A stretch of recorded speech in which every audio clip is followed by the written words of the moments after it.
Okay. We're starting the meeting of the Community Housing Committee here on December 11th. I see there's a quorum, so we're going to open the meeting. Welcome to everybody, including guests.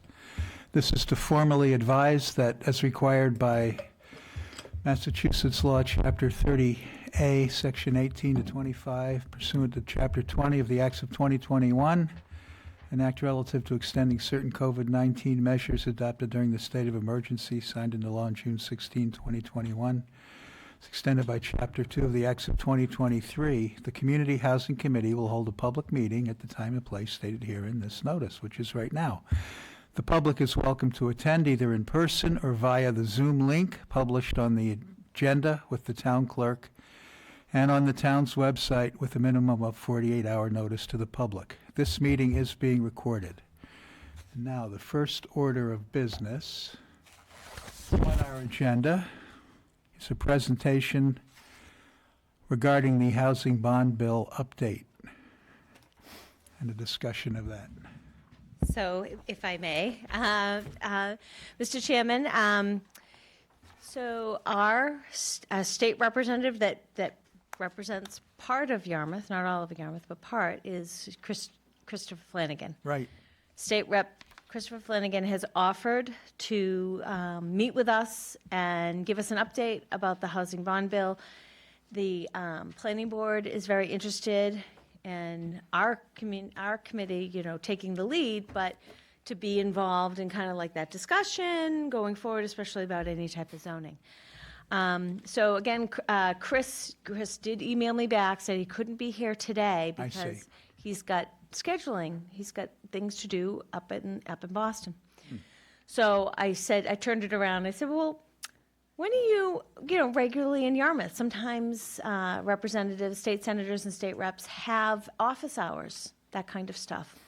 So I've sent him back, his office back, requests. What day is good? Let's do it on Chris's schedule. So we might have to meet at a weird time, a different time, on a different day, maybe even during the day, but it would be by Zoom, so hopefully people could Zoom in.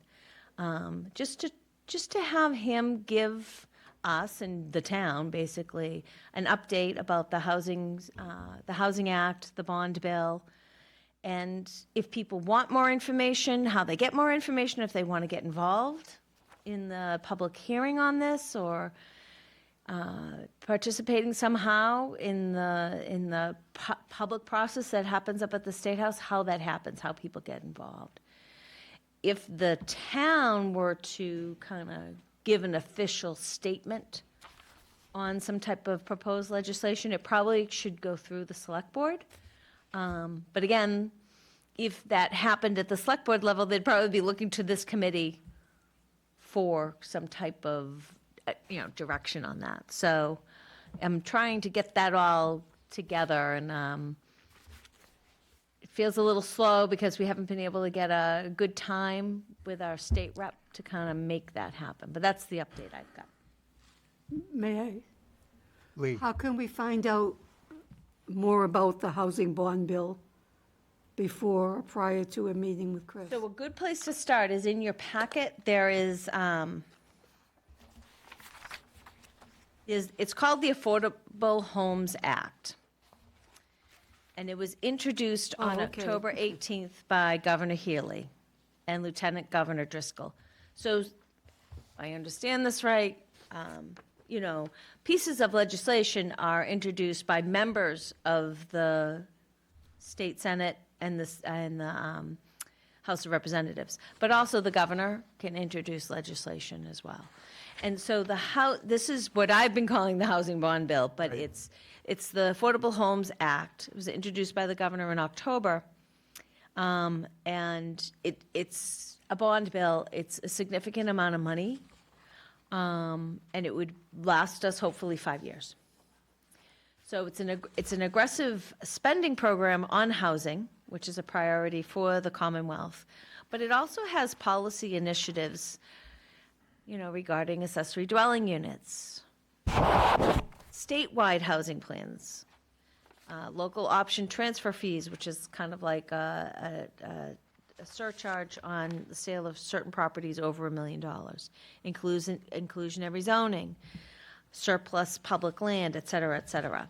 So it could be an extremely busy time for the state about housing, and it could direct, how housing is created in the Commonwealth for not just the next 5 years, but the next 20. So it behooves us to get involved and at least to know what's going on. Right. And then any resident can get involved in this stuff through their state rep and state senator and the governor's office. So when Governor Haley was down visiting Yarmouth, this is what she talked about, Right. so. Okay. Is there any further clarification on seasonal community designation? That's the one that I think the Cape Towns should be very, very Yeah. interested in. There's been some push, and it's a suggestion, that accessory apartments are allowed by right statewide, right? There are people who want that. But I think our planning board, knows that they worked so hard on improving our local bylaw to make an accessory dwelling product that would fit Yarmouth. So that seasonal community designation is something that, could shield towns on the Cape from an over-aggressive accessory apartment law. You see that as the primary effect of the seasonal? One of them. Yeah, what One of else? them, so it's like some places that might be a good across-the-board fit, and people are ready for it. I think on the Cape, not so much. There's pockets of resistance. There's also, a variety of opinions about if there should be a statewide, housing plan where units are counted more regionally than by town, right? If a town has been a holdout for all these years, the state might just want to move forward. Well, that's not really fair to the towns that have been moving forward, And in my opinion, it wouldn't balance out things like Orleans, which has a high number, but primarily for elderly, not for families. So if you averaged all of it out, then it's kind of off kilter as far as I'm Right. concerned. I think that it's great that, now we have a cabinet position for housing, but we need staff. And then it all gets linked in with the Department of Environmental Protection, because they have to approve all these sewer plans that are going through, right? So if an area is depending on infrastructure upgrades to meet their housing needs, well, we got to make sure that every department in the state is ready and staffed to do its part. But yes, that seasonal community, that was a designation. That suggestion was put in because of communities where we have a huge influx of people during the summer. I mean, we not only have lovely tourists, right, but we have a spike in our worker needs at that time too. And sometimes that outcompetes our year-round people who are looking for housing. It's the worst time of the year to look for housing is during the summer season, right?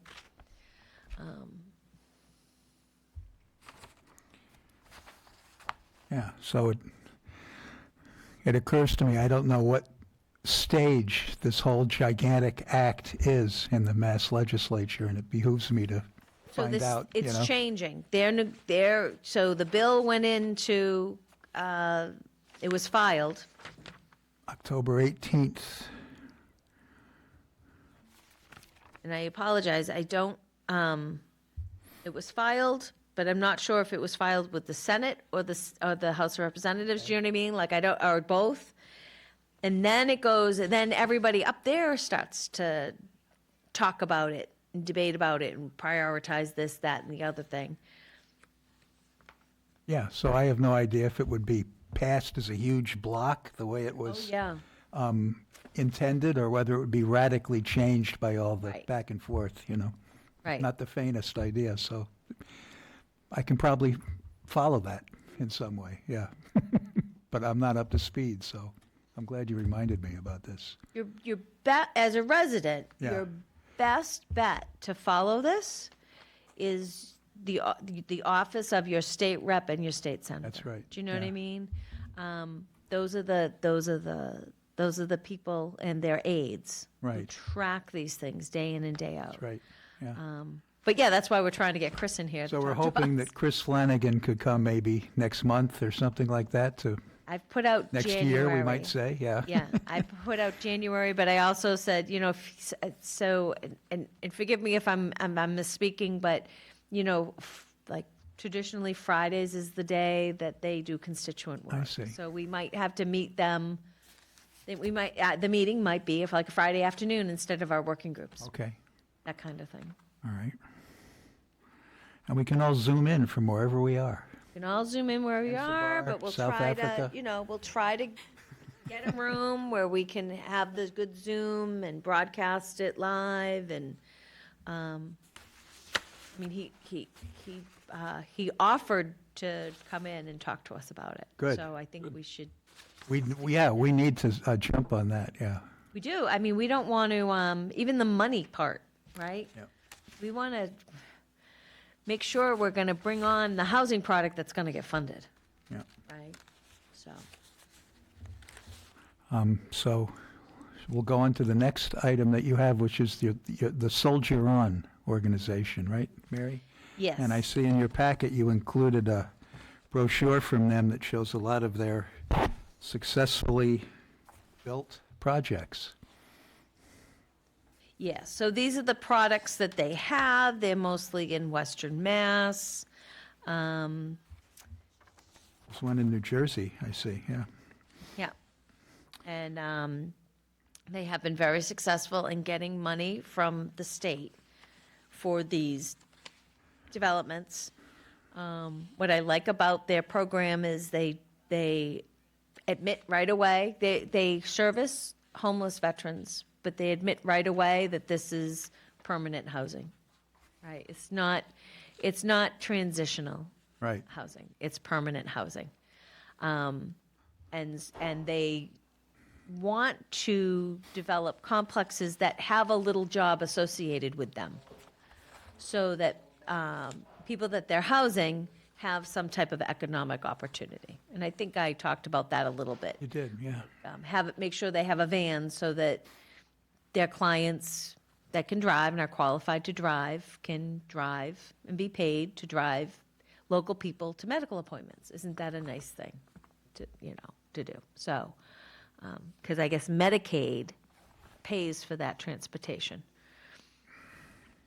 So they have these products, these work hours that are optional, but these units can come with jobs. This is related to the 6-unit property that we're looking at by the fire station? No. So, It's near there, but it's an empty, yes. it's So a field right now. I, Mary Wagon, have my eye on a piece of property near the fire station, but I'm not too sure that's going to work. But what would bring Soldier On into Yarmouth? Well, the town would have to do one of two things: identify funding or land and offer it up for the development of veteran housing, and do an RFP and see who responds. And hopefully Soldier On would be interested in that. We can't Okay. promise any developer that they would get it. But you have to offer it to everybody. But you do kind of have to see what kind of product is out there to kind of, before you do the RFP, otherwise you're just spinning your wheels.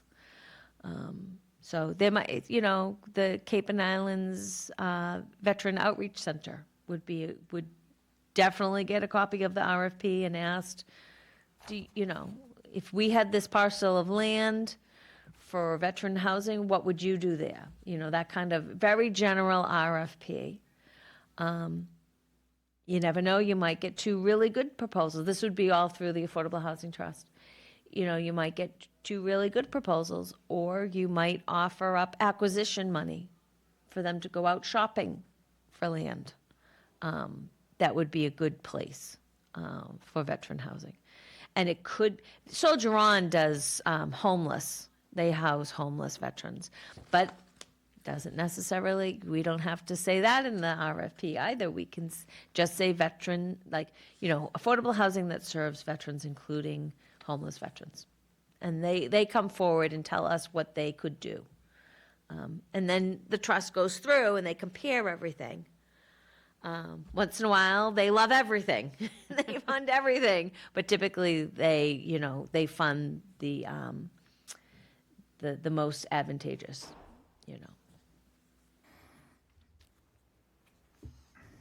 The one thing I'm looking for is a contact at Soldier On. My emails are going into, I think, a black box. So if you solve If that, that's a good contact, let me know.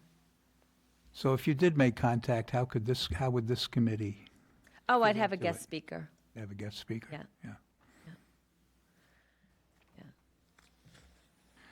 Okay. Now we're on to the famous topic of minutes. Yeah, you didn't get any minutes, I'm sorry. Getting a nice big pile on my Without desk. making a big deal of that, we're on to the topic of membership, and you included new people interesting people interested in being members of the committee.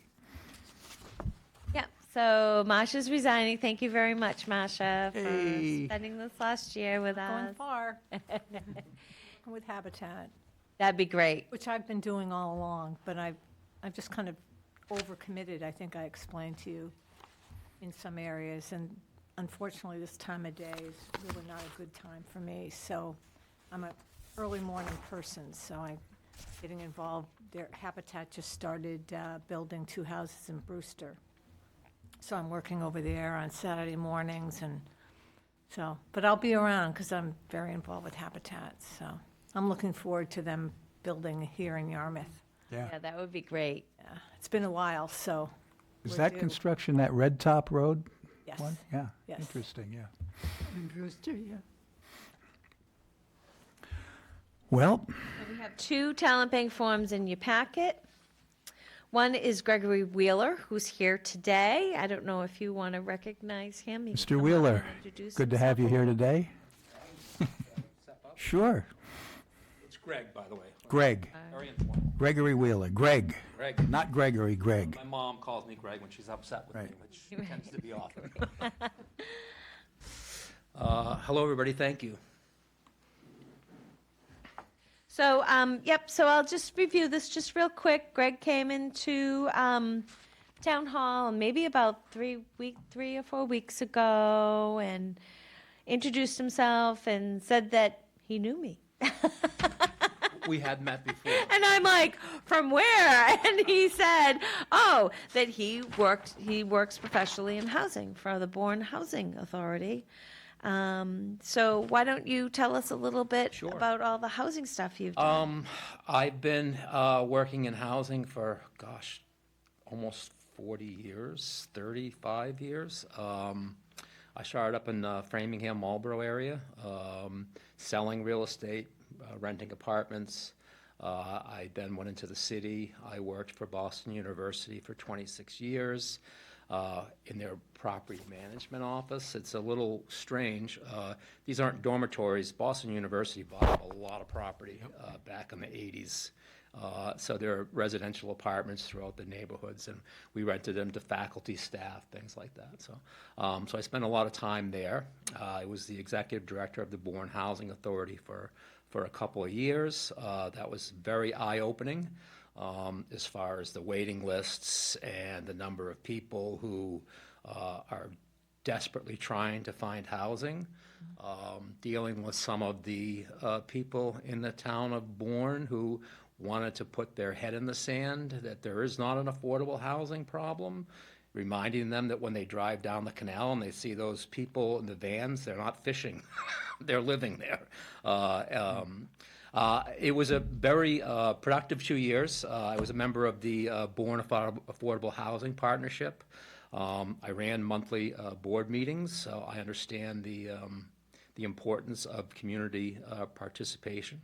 I was able to obtain $600,000 in municipal funding for preservation of current affordable housing stock.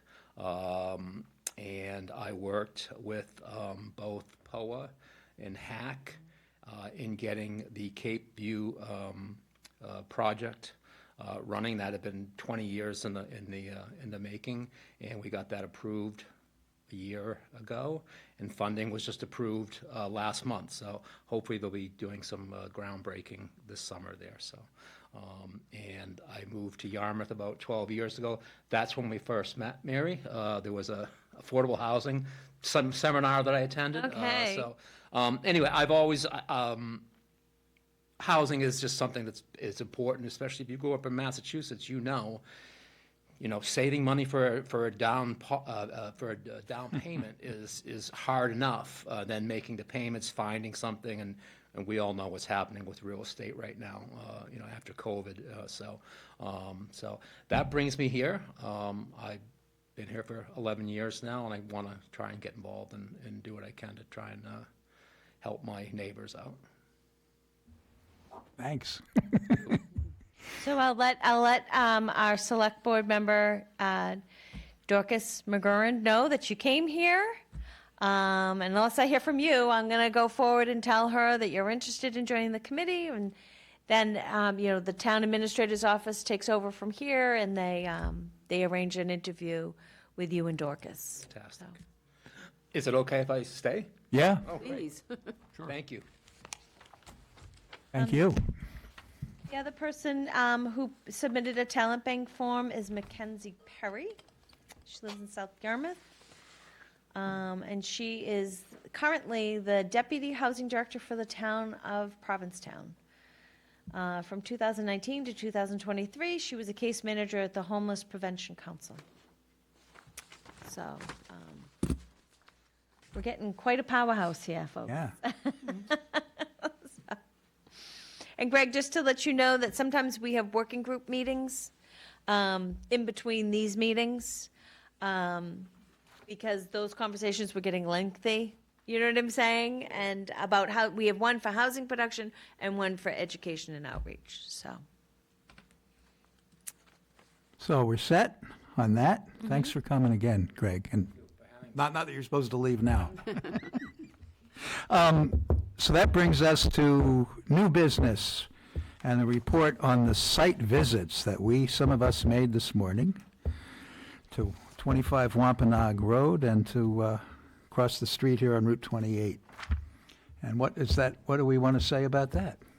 So 25 Wampanoag Road is a duplex. It's a two-bedroom unit, and both of the units in the duplex are two-bedroom units. It's owned by a nonprofit charitable organization that produces affordable rental housing and manages affordable rental housing in Yarmouth.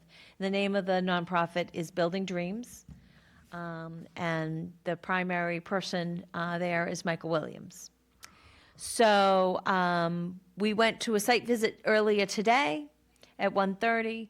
It's a two-bedroom unit. It's 25 Wampanoag, and it just had been completely rehabilitated on the inside, and I mean completely rehabilitated. New floors, new walls, new windows.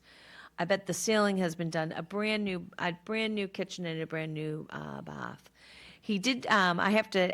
He did promise me some before pictures, so I'll have to get them to you. I mean, I've been in that unit before. It was years ago, but still, you would not recognize it. It's spanking new. It's beautiful. The square footage is 448 square feet, and the monthly rent is $1,050 without any utilities, and that is much lower than what the federal fair market rate rents are, and also what a market rate unit would be, and even some affordable units. Now, it's a two-bedroom, but it's very small. It's really for just two people, so it's a unique two-bedroom. Quite tiny. It's small. It's half of what a normal two-bedroom should be. Well, a two-bedroom should be the state wants 900 square feet. Yeah. You know? So, people who rent it are gonna have to be clever with their storage. That's one of the comments that I heard today. But it's a cute neighborhood. It's not that far from the beach. It's a quiet neighborhood in the winter and a lovely summer neighborhood in the summer. So I think we do have a household that's ready to sign the lease to move in, and I think it will serve that household very well.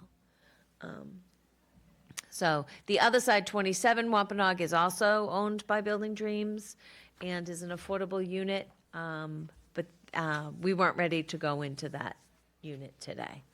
That has a tenant that was an affordable tenant that was there before.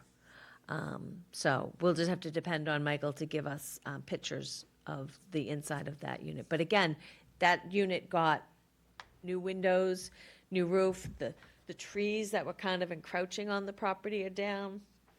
And if I remember when that unit was first, we were first on the site of that unit, the brambles had taken over the whole backyard, it might have been years ago, but that was all cut back. So, yeah, it's simple Cape Cod lawn, Hey. right? It's shelter. It's shelter. I can't even tell you how delighted I was at the quality of the inside. Yes. It's a good neighborhood. I mean, Yep. Great you know, neighborhood. especially in the summer months, for somebody with a child living there, I mean, it is a very active neighborhood, so. That's right. Yeah, there's kids and grandkids that come for the summer, and it's a sweet spot, I think. Anyways. So the other place we went is on 28 here, kind of across the street from the town hall, next to Bob's Furniture Store, behind an old burned-out building, and next to a dental office. What is that office? It is. Lab. Dental lab. Dental lab. A right. lab. Lab is the right. And so Habitat for Humanity is going to try to put up 6 houses there, and they showed us their plans. And later on, they will talk more about it. And they said they're hoping to have it permitted by June of next year. Okay. Yeah. That's their goal at this time, and they're not quite sure if they can have 5 or 6 houses there because of stormwater Yep. regs. They're hoping for 6. So the Affordable Housing Trust provided acquisition funds to Habitat for Humanity to buy that parcel. And it's just over an acre, so it triggers stormwater management, and a new level of stormwater management that the town just recently passed. But the Affordable Housing Trust was pretty clear that if they should make every effort to meet the new stormwater regs and not ask for a waiver. The other thing, it's just the positioning of all the houses, kind of how do you fit them all on a lot? And the septic system and the stormwater system. So the other thing is most of the units, they have a smaller footprint floor, except for one of the 3 bedrooms. The trust asked for it all to be one-level living, so it would be universal and accessible. That way, if there is a household with a disability in the lottery, there's an option for that household. It would be accessible, yeah. Are they planning on making it an accessible unit or just one story for? Well, if that 3-bedroom, you can see the footprint of one of the 3 bedrooms is long. Right. But an accessible unit has, wheelchair space under a sink and things like that. They would make it a fully ADA compliant unit, but they can't figure that out until they hold the lottery, right? Gotcha. But they can at least make it one floor, designed for one floor living. Right. Well, there's a 2-bedroom unit that's 1 floor as well, Oh, So is there? Okay. There would be some flexibility maybe in terms of looking at the needs of people on the list. And then the other two three-bedroom units are two-story units. Yeah. And there are 2 one-bedroom units. Yeah, they're both single-story as well. What? I'm not sure if the one-bedrooms are. Well, they're capes, they're cape style. And the second floor, we have one that we built, Habitat has one that was built in, over in Dennis on Janelle Drive off of Setauket. And there's a single person, and so the one, the one bedroom is on the ground floor. Okay. And there are stairs that go upstairs, but it's not an official room. It's living space, but it, okay, It's essentially an attic. okay. Can you stand up and everything when you go up there? If you stand in the middle of the room, because, the Eaves. eaves The go, three-quarters attic space, yeah. yeah.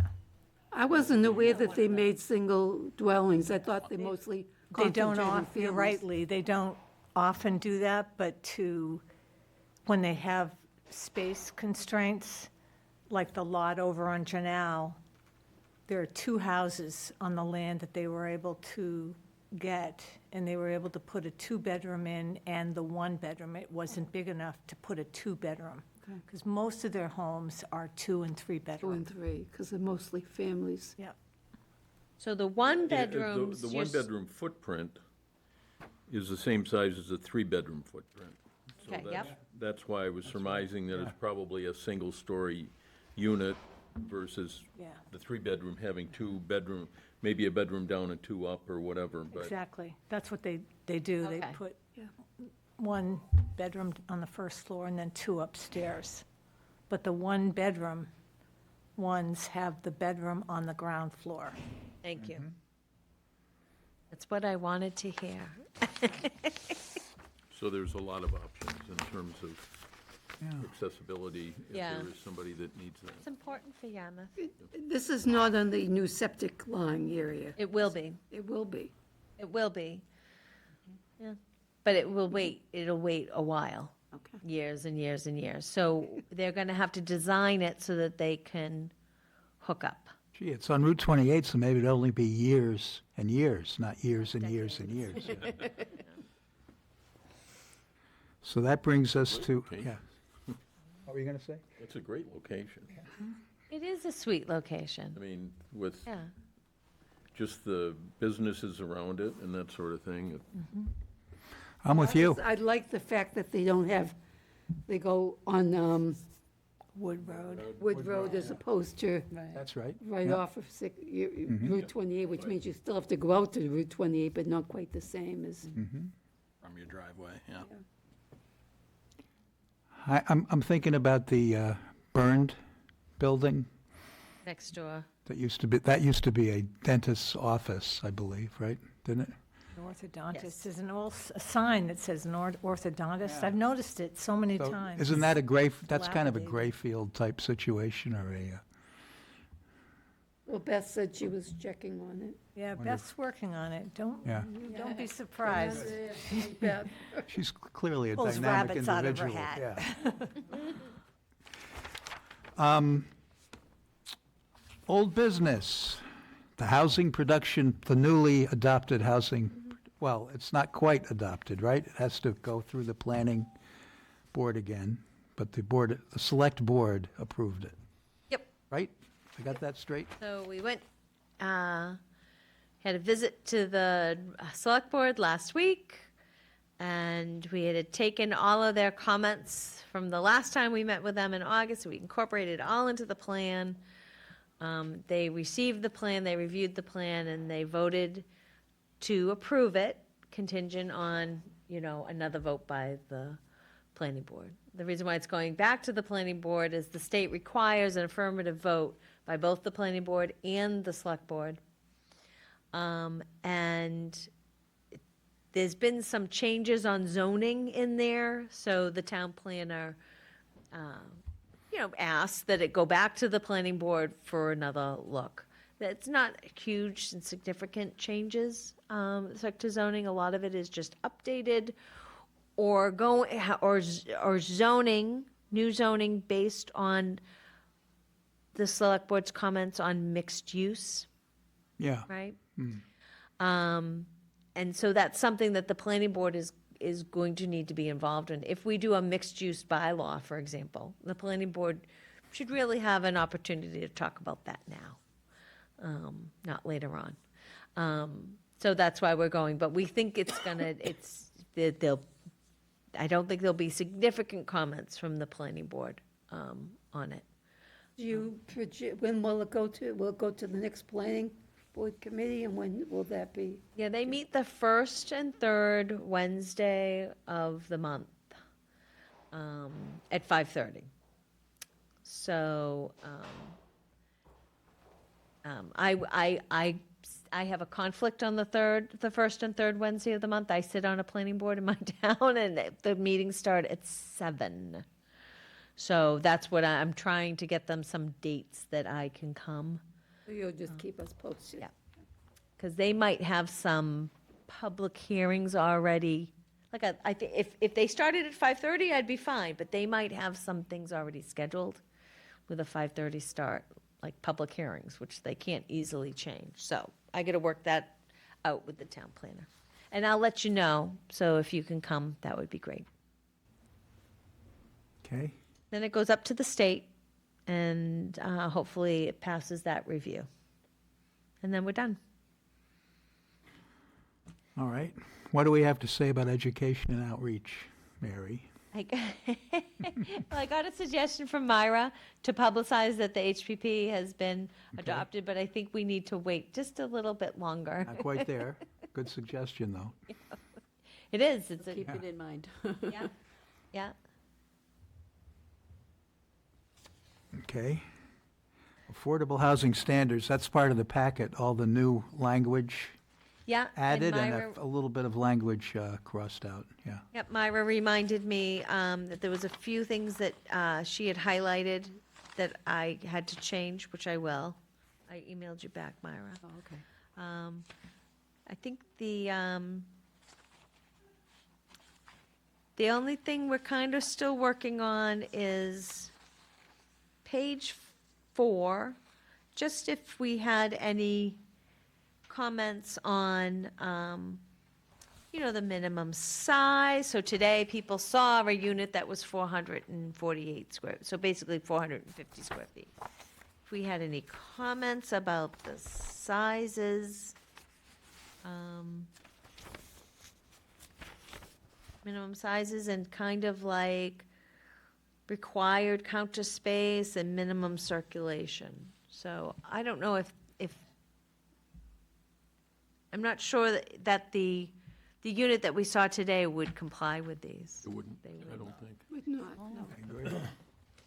no. And I brought it up when we were over there, but I think having a closet would be nice to be part of the regulations, as well as some sort of seasonal storage, because none of these places have, a garage or any place to put, stuff that you use in the summer, like lawn chairs or whatever, and just having a closet in the bedroom especially would, to me, would, Neither one of those bedrooms had closets? No. Really? but Wow. I mean in general, not just what we saw today, but in general, it just seems to me, I don't know, They took the closets out. The unit is so small to start with, right? And we did want to keep it a 2-bedroom. They took the closets out so they could meet the minimum health code for a bedroom. Because we do need small units. I guess. We do need small units for smaller households. Absolutely, but that 448 doesn't even meet what we're looking at for studios, so, that's very, very tight. I'm glad they were able to refurb it, and the pictures look fantastic, but I think that's gotta be an exception and not what we aim for. That's true. The thing about storage is really true, the more I think about it, yeah. 'Cause And these are on the slab, so there's no basement, is that correct? There's no basement. Right. And no shed? The shed is there, but it probably should Oh, be is it removed. tumble? In most conversions, you probably won't have a basement. Yeah. You know, I mean, if you're looking at motel conversions or whatever, they're gonna be slab on grade construction, not have Right. a basement. So, Do the other complexes, the affordable rentals on 28, do they have any storage? I know they have closets. They have closets, and so they don't have any storage in the basements. They offered that, and we opted to have them have larger storage, like larger closets, because it's new construction. Right. At least one large closet from floor to ceiling, where they could put their seasonal stuff in. Because basement closets get cluttered, not monitored, and then they move and they leave the stuff in the basement, and other things get stored in basements, like bikes, canoes, that kind of stuff.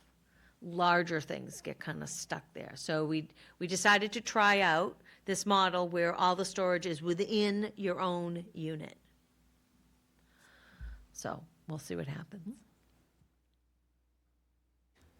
Just remembering the motorcycle. Well, right, so this is the other thing that we didn't think of, right? There was some space in these units, right? And when there was that terrible fire at the 3-story building at Yarmouth Commons, they had trouble getting everybody out because people were storing motorcycles in their units. And because the elevator was shut down because it was a fire, these residents were they were busted bringing down a motorcycle on the stairs.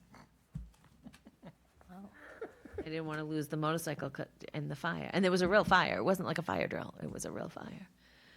And then I think they found another motorcycle inside. So see, that's one of the things you learn. Like, you give them too much storage, then they start putting motorcycles in their units. It's just, So maybe in the next lease, it says no motorcycles in units? oh, I'm sure it's covered in the lease. get away with even like a storage bin outside a unit that isn't full height, you know, that has a cover on it that, you know, you can't maybe toss bicycles in there or whatever, but you can get quite a bit of stuff in there that are Right. seasonal things that you're not using anymore. Right, and we talked about that with one of the architects, was to have in the hallway storage. But it just, the minute we asked for the modulated front, Yep. the architect couldn't fit those in anymore. So we did talk about those. So you were saying motorcycles, not a motorcycle in the units, more There were than one? 2 units that had 1 motorcycle each, if I remember correctly.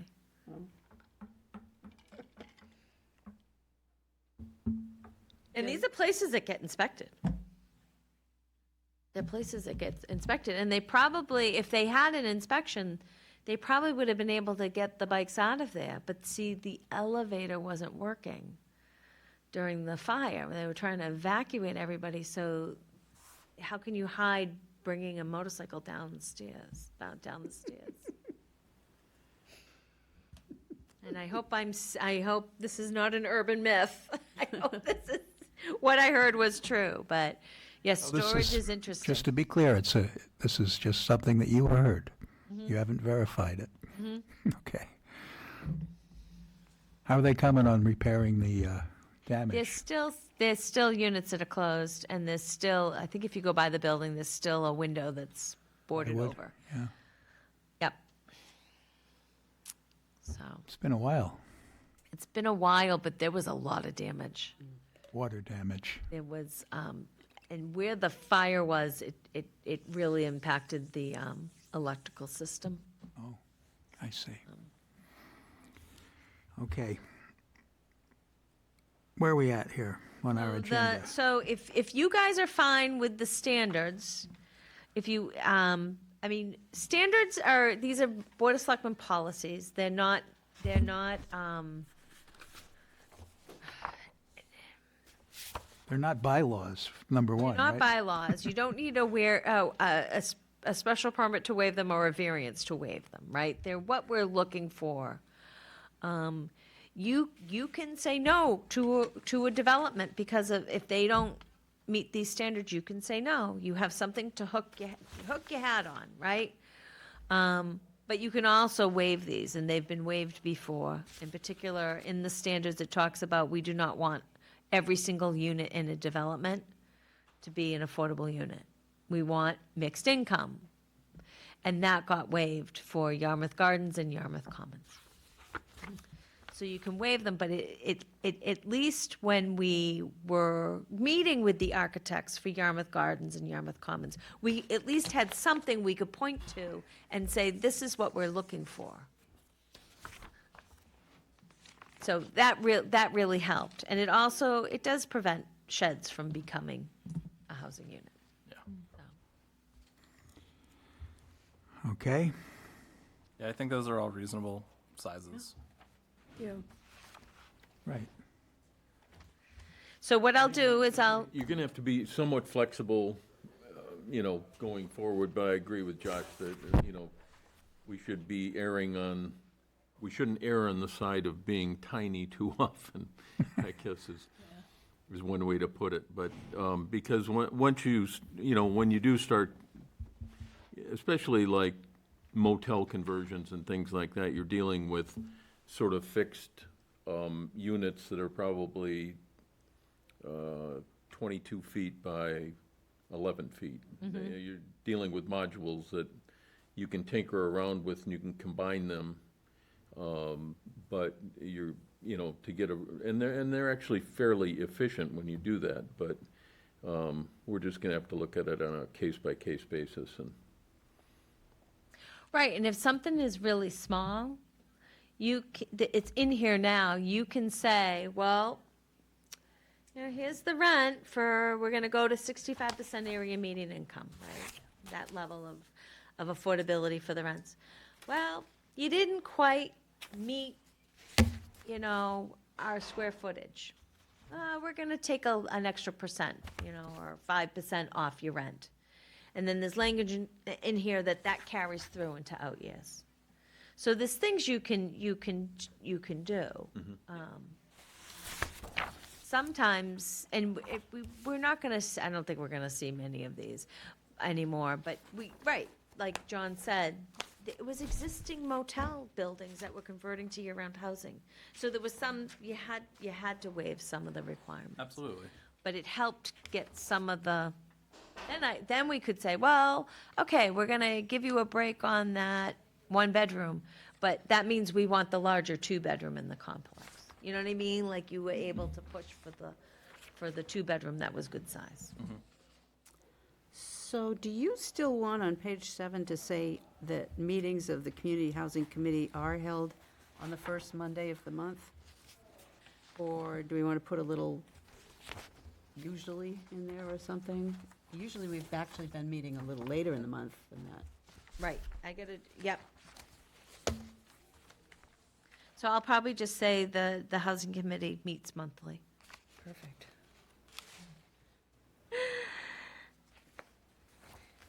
I think the only other thing I would say is if you do have an application 2 Fridays in advance, monthly, because we don't post 2 weeks in advance. So. No, that was just because people were coming in at the last I minute. guess you'd just get the application and then get in touch with them and say, this is our next meeting, so Yeah. finish it up or whatever. I have to remove informal site plan review, the step before that no longer happens.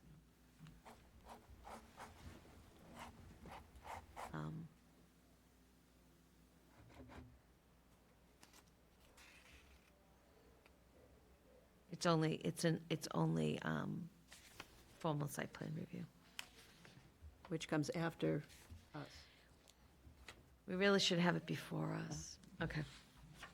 So the first step will be review by by the department. Next one will be formal site plan review, and then the housing committee.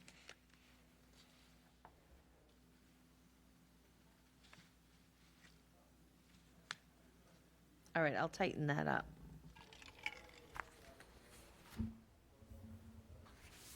Then it can go quickly. At Board of Selectmen, and then goes up to the state, and then they get, once they get that letter, then it can go to the ZBA. During the zoning board of appeals, then during the zoning board of appeals, they'll ask for comments from the housing committee and the Board of Selectmen. Then they'll either, they'll issue the comp permit with conditions, or say no. But if they issue a comp permit or the comp permit with conditions, then it goes back to the Board of Selectmen. It feels like it's pinging back and forth and back and forth and back and forth. But it actually ends up being the smoothest and quickest way to get a Chapter 40B through a town. I mean, Habitat did it with one meeting in front of the Board of Appeals. Yeah. They were so well prepared, and they just flew through.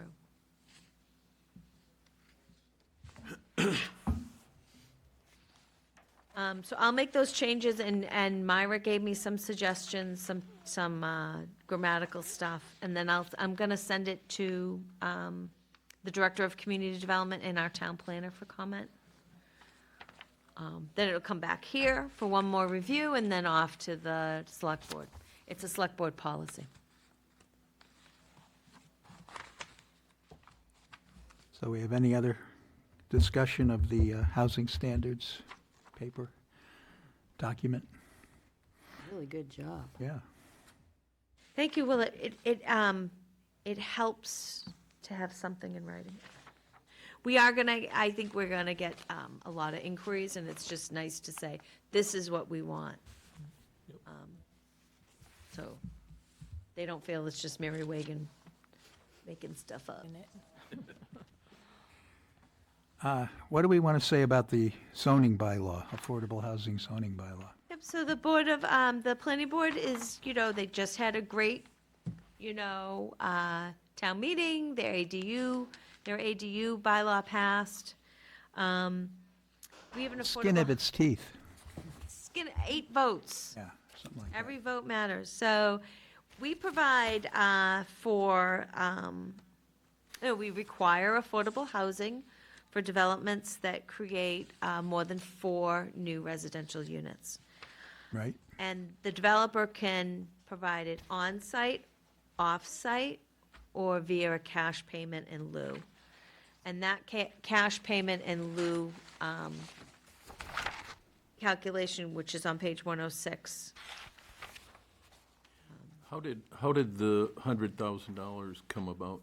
So when this bylaw was proposed, there was only a $100,000 gap between a modest market rate 2-bedroom ranch in town with the affordable price. Yep. Now it's more like 225. Yeah, I mean, that's where I was going with if I'm a developer sitting and looking at that, it's pretty easy to buy my way out at $100,000 per unit. Yeah. And now there's nothing that's really based on construction cost or anything like that. Now that when you're talking about construction pricing of probably $300+ per square foot, to even pay for a studio or a 1-bedroom would be considerably more than $100,000. So you said, did you say 335 a square foot? No, I don't know we should check into it, but Okay. Construction pricing has to be somewhere around 300 plus right now. I'm guessing maybe even more. But then you're also not carrying a land cost in that or utilities or anything else. I mean, if you're, I don't know, to me, $100,000 seems like a pretty minimal amount to Oh, yeah. buy out of providing a housing unit. I mean, we passed this bylaw and boom, we got a check for $100,000. And Yeah, I mean. so it worked once, but recently there's a subdivision they're gonna opt to buy out, and it's, they're gonna use number one, which is 125% of the current median income, but it's like 140,000, so we're a little short on that, so we need to fix that. So last time we talked about this briefly, and you said you weren't sure that the planning board would be able to address this because they've got the local comprehensive plan update that they're gonna start working on. No, I think that, what I'm hearing is that they have,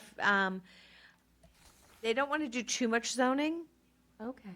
but they know that this needs to be fixed. Because, yeah, this is, kind of cut and dry. Just find Yeah. the right number and pop it in. Right. I don't think that they're ready, if the direction in the town is to have a standalone mixed-use zoning bylaw, I think that they will need, a consultant to help Right. write. And they're, right now, reviewing consultants for the local comprehensive plan.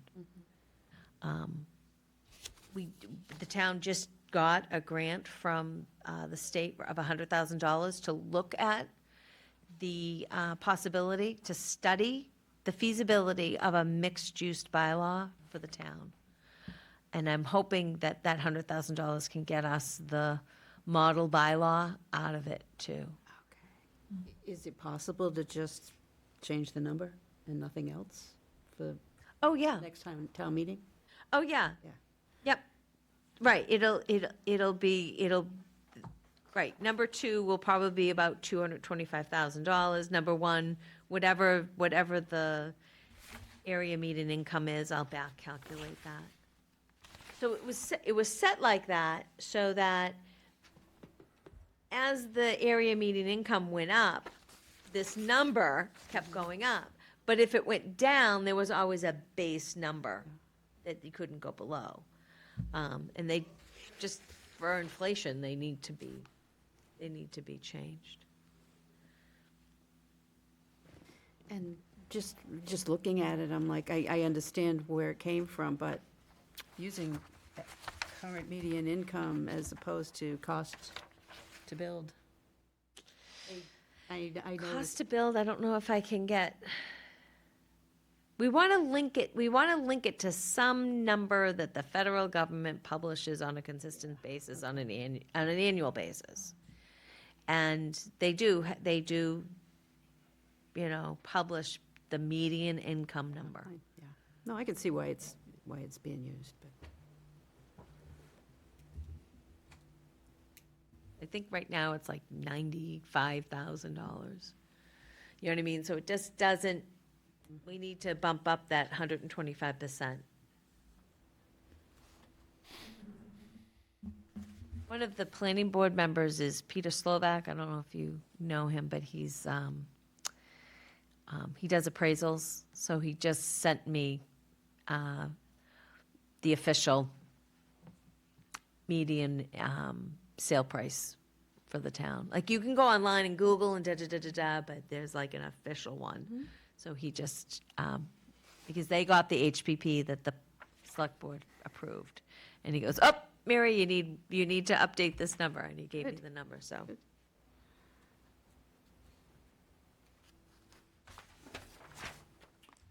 Well, does that conclude our discussion on that, probably, huh? Yes. Now we come to reports and actions, da-da-da, chair's report on CHAPA, et cetera. I have no report on CHAPA myself. No report. The Home Consortium, do we have any comments about that organization? No, I don't think Dolores is on. Nope. Nope, I just know that the county is working on setting up a regional housing office. That's what Oh, yeah, their that's focus right, has been. yeah. And as a member of the Housing Authority, our next meeting is tomorrow afternoon. And it's steady as she goes, hopefully. And I'll tell you what happens at our next meeting. Planning Board, The Affordable Housing Trust. Affordable Housing Trust, sorry, skipped it. We didn't meet in November, we're not meeting in December, there's no vote that needs to be taken. I'm working on previous votes. I don't know, Myra, if there's anything else you want to add? If there's no actions to be taken, I try to, cancel the meeting, because when we're busy, we're super busy. Community Preservation Committee. That's me. Any comments? Well, they approved the Affordable Housing Trust funding, which I'm sure Mary was approved to recommend it to go forward at the next town meeting. And we haven't met for a few weeks. I can't remember when we're meeting next. But, And I think, is that the only affordable housing Yes, application, yes. is, There right? well, there's one other one that's being on hold for the time being. Yep, there's a local nonprofit that wants to develop a group home, but Right. they've decided to put their application on hold for this round. Yeah, we have a couple of applications that are probably going on hold because they're not fully developed yet. So I think, Mary, you would be working with that person, I believe? Yes, yep. So,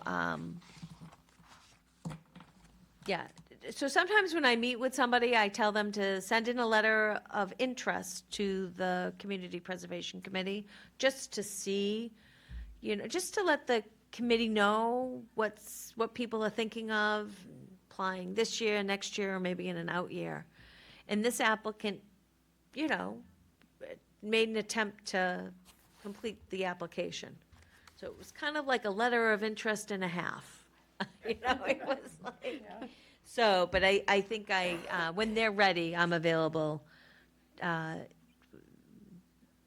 It's a local resident, and they're basically economic development, and they want to start a group home.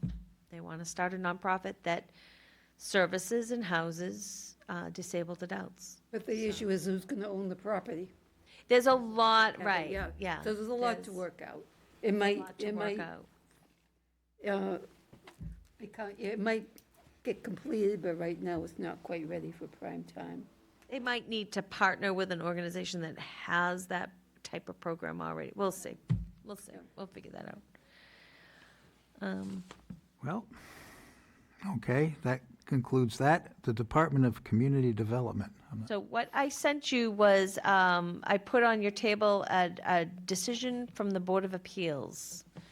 And it's dated December 5th, and it's not quite out of its appeal. It's 20-day appeal period. But I wanted to send it to you to read, because they agreed to allow a local motel called the Town and Country Family Resort Motel to rent out 100% of its guest rooms for seasonal workers. Now, our bylaw allows, our housing production plan calls for the development of housing for seasonal workers, workers that are linked, to a Yarmouth-based business. I just wanted you to have it to read, because our bylaw, it allows you to use 15% of your rooms for that, but this special permit allowed 100%, or 143, right. But if you read it, they really stipulate, a lot of stuff. Hours and noise and rules about overnight guests. So that it's gonna, a lot of people say, well, housing is, housing houses people, that things happen, but it's the property management that makes a good development happen. So this is like kind of a newer proposal or housing type in Yarmouth, but it's heavily regulated by the project proponent. It talks about that trash has to be picked up every day, and there's not going to be any parties, and there's not going to be any noise, and so these are workers that come here only for temporary amount of time, and they have to behave, or they can't have this housing option. And hopefully it will fit in, to Yarmouth's character and have no problems, and I scanned through this real quickly. Did it say anywhere what the rents are? no, nope, it's not an affordable housing product. Okay, so, I think what it is, and I could be wrong, I haven't read all of it, because I haven't read all the application, but I think what it is that outside employers are renting space in this facility to house their, that's what it sounded like. yeah. Like, I'm not sure that the workers are paying. I have a feeling it's the outside company, but I'm not sure. It's a model to think Yeah, about. I think, yeah, it sounded like that, like something where they're renting the space and it makes it more attractive for the workers to come and work for them. Right. So so there's plenty of companies, Cape Wide, it's the same people that come every year. And they work here for, I don't know, maybe 6 months, maybe 7 months. And there are a number of businesses that have bought up real estate to house temporary workers during the summer. Yeah, and it's that temporary work visa, I don't know if is it a J1? One, yeah. And, yeah. But there are hotels that it's the same people. They don't live in the workers don't live in the United States, but they come here every year to work. Just like at the ski resorts and stuff like that. I like that this stipulates a live-in property manager, and a lot of things to make sure that this doesn't just become a party hotel. Exactly, yep. Like, where the bikes go, where the cars go, all that kind of stuff. Yeah, it's pretty specific, Yeah, it is. pretty comprehensive. So it could lead to a program that was kind of like by right. Do you know what I mean? Like, this property is going to have to go before, under our current zoning, it's going to have to go before the Board of Appeals every year to get this permission, right?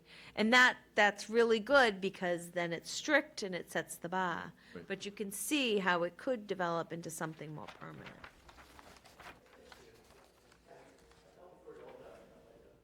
Interesting. Well, we're getting near the end here, folks. I'm trying to find the agenda. Now we're way at the bottom. Upcoming meetings. We're going to carry on with working groups, maybe, next year? Yeah, we We're should. yeah. So I love meeting the Friday before our big meeting. I don't know if you guys like that, but You consider this meeting big? yes. Okay. I didn't know that. Could rephrase it to the main meeting. Main meeting, I don't know. Our regular committee meeting. Okay. So we meet next as a full committee on Monday, January 8th. Okay, Would you like to have working group meetings on the 5th, January 5th? I'm game. On the 6th? January 5th is a Friday. Oh, Friday the 5th. Oh, that would be fine. So 2 PM and then 3 PM. I think we do 2 PM, we do education and outreach, and 3 PM, we do housing production.